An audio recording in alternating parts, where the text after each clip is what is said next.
oldest grandchild, and probably the only one that remembers anything about the newspaper office, because I was only 10 years old when it was sold to Delta. So, and mostly what I remember, it was a noisy place. But you could go in and we had sample books with different colored pieces of paper that we got to take home, and pencils. But I just don't remember much about the newspaper at all, but I knew a lot about my grandfather. He was born in Gunnison. He was the only child, and he learned the newspaper business working for some of the Gunnison Tribune in Gunnison. And they used to call him a Printer's devil? printer's devil. I don't know why, but that's what you were called when you started out. Anyway, my brother was 3 years younger than I, but of course he's been gone for several years. And there's two cousins that lived in California, but they were only 5 and 6 years old, so I'm just the oldest, that's it. My mother was the oldest of her family. And she probably did more helping in the newspaper than any of the rest of the kids, and I never did. I would just, I was just a kid. I had horses and things to worry about. I have copies of the first and last edition, and I want to read you part of, there were several references over the years of handwritten history that my grandfather did after he sold the paper. And Myrna kept looking, because we kept reading about it and nobody knew where they were, and Myrna got looking at some stuff she had with my sister, and she found this handwritten history. It's really short. I'll read you part of it. On July 15th, 1904, the Surface Creek Champion was launched upon the newspaper world by Charles T. Rowald and the late Mrs. Rowald. The plant was brought from Gunnison, being a part of the Gunnison Tribune, which had been sold to the Rowalds, and part of it, equipment, was sent to Paonia, where they started a paper also. And it was launched by Mr. and Mrs. Rowald. In the evening of July 16, 1904, C.W. Brewer, that's my grandfather, arrived in time to complete folding and mailing the very first issue of the Champion. And previously he had been working for 3 years under the direction of the late Charles Adams, who conducted the Tribune for many years before moving to Montrose. The first issue, when he got here, they were in a tent because the building that was planned for the newspaper was not available. And the next issue, however, the plant was moved inside a small building, and he gives names of people who lived there, and it doesn't make much difference to us. But a few months later, another move was made into the next half of the same log building. And then in 1906, he built the building that's up here in town that was a newspaper office until he closed in 1943.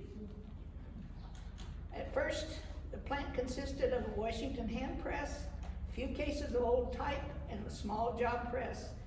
And of course, everything was set by hand. The day of the linotype in the smaller shop was still a long ways away. About a year after the establishment of the Champion, the plant and business were sold to C.W. Brewer because it had belonged to these other people for the first year. And after being moved into our new building in 1906, new equipment of various kinds was added to keep pace with a rapidly growing and prosperous community. Advertising and job work were so plentiful that one time 3 helpers were on the force in addition to the owner. These were busy but happy days. The crowning piece of equipment to be installed was a linotype, which went into operation on June 26, 1924. This alleviated a growing shortage of printers and allowed enlargements of the paper and painting department. For several years, the machine made it possible for the owner to handle all the work of the shop from devil to editor. Sometimes it was a strenuous task, but he always came through, and during the 38 years of publication, not a single issue was missed. Some were late, some were makeshifts, but all went to subscribers. I think the $2 a year was the price of the newspaper. Copies of these issues have been preserved and bound and will remain in Cedar Edge, the property of the community.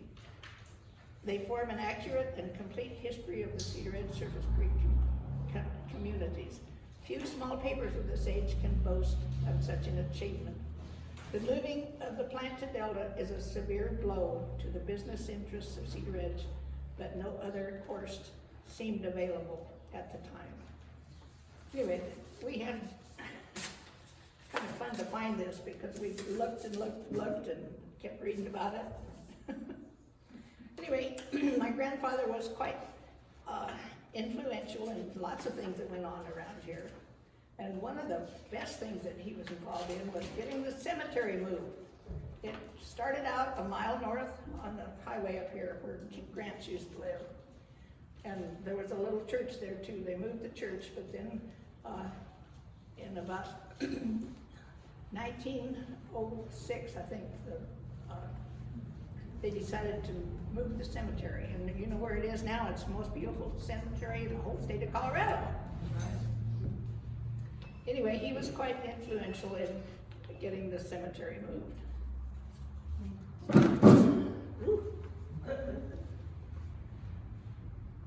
Of course, the town of Cedar Edge was established in 1907, so when he started out, it really wasn't a town, it was just people lived here. And one of the things that the paper did every month was publish a telephone directory with the newspaper. And various correspondents furnished local news items. And one of his most exciting things, though, was when he went to Montrose to meet with President Taft when they opened the Gunnison Tunnel. And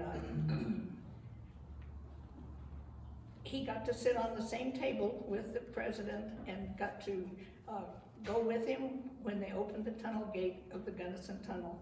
He also got to go into the tunnel as part of the group on an official inspection tour. And he had quite an article in one of the papers about the size of that tunnel, and it's huge.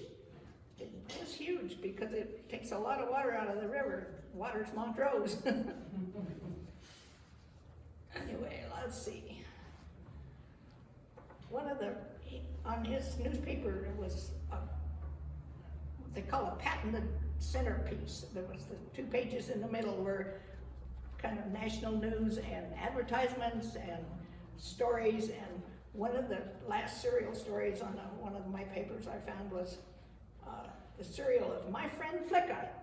And I don't know whether the paper lasted long enough to finish the story or not. And we had lots of different news things from our own family. One news item says, Billy Bryson is at home suffering with the mumps. In the newspaper. You say suffering with the mumps? Mumps. Okay. And, you know, all the history that's in all these papers and things, Hazel Austin and Ron Brewer have used a lot of it, and of course they've added to it over the years. So, you know, there's been lots more history since 1943. And my mother, Catherine, and Alton were the ones that put together this folder, and it's got his picture in it when he was in his 20s, when he moved here from Gunnison. It's got pictures of where the newspapers were, and it says, when we established the Champion almost a year ago, many persons considered our judgment as poor to put a newspaper plant in such a small town. But this was written by the Ray Waltz, because they kind of took a chance on him, I think. In selling the Champion, we do so to relieve ourselves of care attending on a constantly enlarging business. And that's when my grandfather took it over. It said, Mr. Brewer will give you a good paper as proven by his past record. Give him the support he deserves and he will give you a better paper than ever before. And when he had a story with 10 words in it, he always liked to use more. And let's see what else I've got here. Said running the champion office was a confining job. The editor worked 6 days a week, 8 to 12 hours a day. He seldom had a day off except Sunday. He always walked to and from work, which was only 3 or 4 blocks when he lived in town. He did lock the door each day and walk home for noon dinner. And said, though it depended on what other printing jobs the editor contracted on how much help he needed. It was at midweek that help was most necessary. Monday and Tuesday were news and ad gathering days. The makeup could not start until most of that was in, and as everyone usually waited until the last minute to send in copy, Wednesday was usually hectic. This was one of the few things in his business the editor groused about. He didn't like that, I guess. Anyway, they had 5 children, and in 1923, my grandmother used to suffer so bad from hay fever, so they built a cabin on Grand Mesa, and she would take 5 kids up there, and I think Catherine was only about 3, so, you know, and a little 1-room cabin with 5 kids, and Father Brewer would go up on weekends to take food, and she would stay up there with those kids for like about 2 months out of the year, August, July and August, and he would do all the gardening at home and take food and vegetables up to the cabin, and it must have been quite a hard thing to do to keep all that working like that.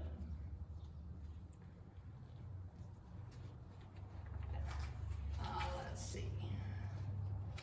Guess that's about all I got in there.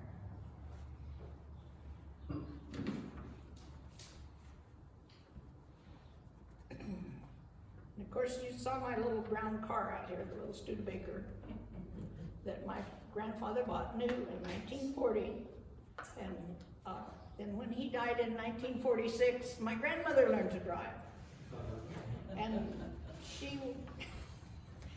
the car was parked in a little garage and had probably about 4 inches on each side in the door, and all the fenders got all scratched up. And anyway, it was kind of in bad shape, but my son, Dan, refinished it and made it all look like new. But the inside is all original. Anyway, we kind of talked about donating it to Pioneer Town, but we had to buy a 5-year license and had to put in a new battery and some other work, so we just decided to keep it. Because it's a family thing, and it's participated in weddings and all kinds of things. That's about all I can think of, unless somebody's got some questions they'd like to ask. Carolyn, can you tell us some more about your grandmother? All the copies of the bank vault I found out last week are out here in the vault. Copies of the newspaper are in the vault in the Pioneer Town. I didn't know where they were, but Jerry took me in and showed me. And what did you ask me? Can you tell us some more about your grandmother? I mean, Alpha lived a long, long life here in Cedar Ridge. Yes, she lived. She was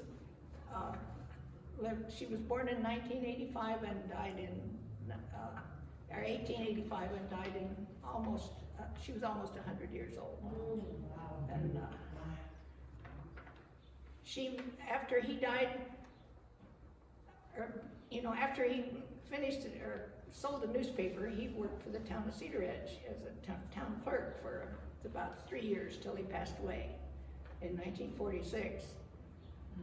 And after he died, she took over the water office and had it on her back porch. And people would come in, and she had lots of old farmers that she loved to talk to. But anyway, I can't think of much else to tell you. How about on the Bryson side? They came here about the same time. Yeah, my father had an older brother who was born in 1906 out in Colby. And then they left. My dad was born in Missouri, so they they kind of went back and forth, but some of my family had been here that long too, so. And tell about that connection of then the logging and the lumberyard. I mean, some people don't know about that. Had the sawmill down here where Gopher is. Yeah, well, that's, my dad, in 1951, he sold our ranch where we lived, up north of town, and they bought into the lumberyard and had the sawmill down where the Gopher is now. And Where was the sawmill? the sawmill was down where the Gopher, the drive-in, the service station is, the bank area right there.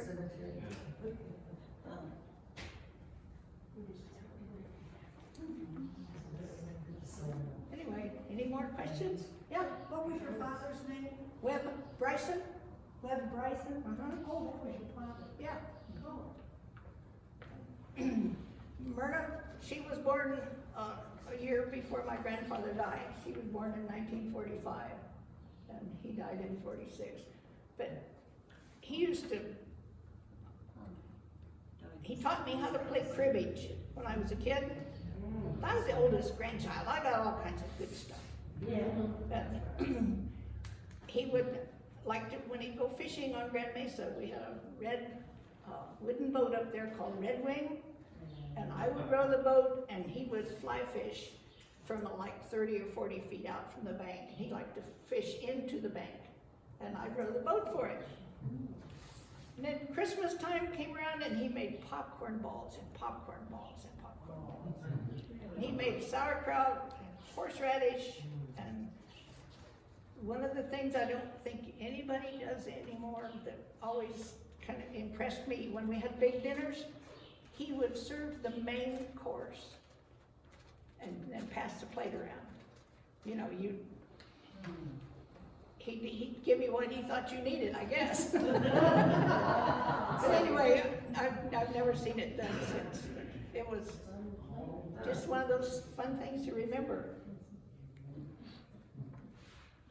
So when did they, I do not remember the sawmill at all, so when did the sawmill? I do. I'm sorry, my brain is Yeah, toasted. they used to haul logs down off of Grand Mesa, and I have a picture of, you remember a man called Gene Ellsworth? Mhm. He wrecked the log truck, or, I mean, he didn't wreck it, he wrecked up by Bob Morris's, and, I have a picture of that, it just smashed that truck all to I pieces. remember that, so when did that close, when was that gone? The sawmill? lumberyard, the That's sawmill, The sawmill. oh gosh, I don't know. Well, I remember You it. remember it. So it had to be like 60s. late 60s. Probably 60s, early 70s. Yeah, Yeah. where was I? Yeah. You were off rodeoing then. I mean, you could go on and on about stuff that Grandpa Webb did too. Yeah, Like oh, connection yeah. with Little Rich's rodeo. Right. Or, Uh-huh. But that's what, You know. that's what, my brain does not recall the lumberyard. Well, you know, when my dad and my uncle bought the lumberyard, I worked there. I was a senior in high school, and I worked there. I had check the accounts and run it up on the machine a little bit, just part-time stuff. Then when my kids came along, Susan, my youngest daughter, has worked there now over 40 years. Yeah. And she's the manager at the lumberyard, so we go and have quite a connection to that. I think there's never a time when someone in the family wasn't employed there. My brother worked there. Cause Aunt Jody inherited it, right? And Bob was there. Yeah. Anything else anybody think of? Well, Carolyn, not only I'm sure you enjoyed your cabin on Grand Mesa during the summer, and your mom especially getting away from the allergies. It was my or grandmother. It whatever. was my grandmother had the allergies. But I think I'd say, I've heard stories that they used to, you know, they went, I think the Sea Club Oh, from yes. the high school. would go up there on skiing trips, and they would ski off of your cabin onto. Did you, when you were in high school, did you ever go on a ski trip up there? Because remember, we used to go at night, so you could walk on the crust of the snow along about in March. Right. We're way far away from a newspaper. Well, then you could also talk about the artwork. Father Brewer would buy the, Yes, what was his name? oh, he would do that to me. Oh, jeez. Anyway, and Mother Bird told one time about when Father Bird came home at noon, here he was carrying a high chair. And that's when Myrna was, or when my mother was a baby. He came home carrying a high chair, and then he had a favorite artist who he would buy paintings from occasionally. And Oh, shoot. can't think of his name He either. painted the painting that is hanging at Presbyterian Church. And hung in the Methodist church, remember? The big painting that was on the wall in the Methodist church with the trees and. Oh, jeez, I can't think of his name. Give me a minute, I'll come up with it. But anyway, I think I have 4 of his paintings at my house, and my son has a couple. But Father Brewer would buy those or trade for them and not tell. He said one of his things that he wrote in this book that the kids wrote up, he said that he and Dr. Oss never exchanged any money. And they did a lot of things with bartering, you know. So after the newspaper was sold and went to Delta, when did newspaper come back to Cedar Edge?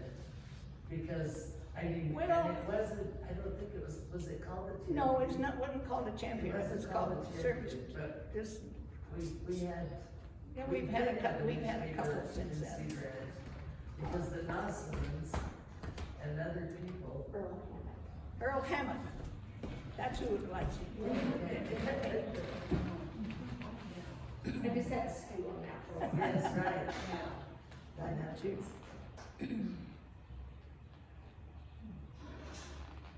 But I think sometimes grocery money went to artwork. That was something Yeah. that Brewer told me. Jerry, isn't, the champion digitized the whole? Yeah, all of the champion issues are, the Surface Creek Valley Historical Society digitized all those last year. They're all available to look at online at Colorado Historic Newspapers. It's wonderful to go back and read these old stories of people and the way things were. Clyde wrote a lot about promoting the Surface Creek Valley to outsiders. He was really one of the principal people in trying to encourage people from outside to move here, I think. And he wrote a lot of beautiful stories about the glorious place that we all call home now. Even tried to promote a railroad to Cedar Edge. Yeah. Which never did materialize, but he worked on that, and he'd like to involve the fruit people and the farming area and the cattle, and he just promoted the whole countryside. Yeah, everything. There's an article here, remember the Delta County Independent always had these sections called From the Past, like this. And this one says, Surface Creek Champion now does business in its own building, a new one recently constructed. This was in 1906. The Independent congratulates Editor Brewer on this evidence of prosperity and thrift, and on the good paper he is publishing each week as well. Cedar Edge is also to be congratulated for having such a paper with the right kind of an editor back of it, and its businessmen are to be commended for patronizing the champion as loyal as they do. So they kind of promoted each other too. So.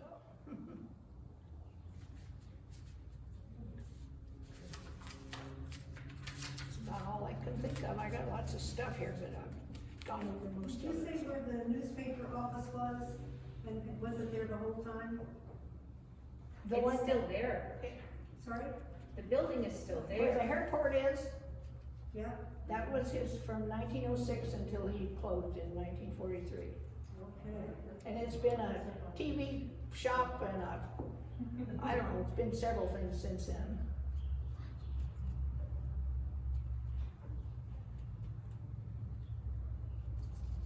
Okay, Did that's fine. did he have their house on Fifth Street built, or did they buy it constructed? I'm not sure, when they got married in 1908, they lived on a house over here on, I think, Second Street. And then, for some reason, they decided that maybe they could raise apples too, so they bought the place where my folks used to live. But then they decided the apples were cutting into the newspaper business, so then they moved up on Fifth Street. But I think the house was already there.